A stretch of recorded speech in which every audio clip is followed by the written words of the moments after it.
Big news for all Indian sellers.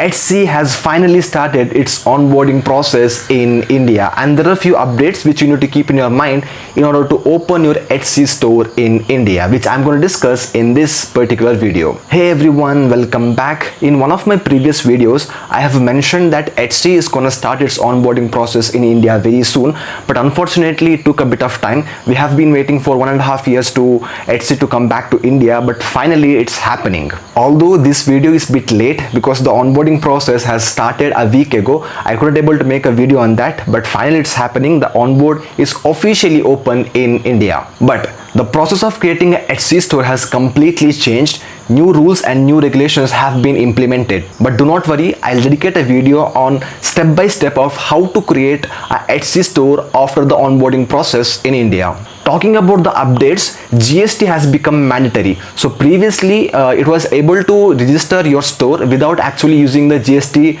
number in some of the stores, but now GST has become mandatory for every single store. So for someone who don't know what exactly is a Etsy is a marketplace for digital products. You can sell or you can buy digital products internationally. That is what Etsy platform stands for. One of the main reasons why Etsy got banned in India was because of the payment gateway issue, because the Indian sellers were not able to receive the money from the international customers. But now Etsy has solved this problem by introducing Payoneer as its payment partners. Now the Indian sellers can receive the international payments through Payoneer seamlessly. So this particular video was just for the information that Etsy has started its onboarding process officially.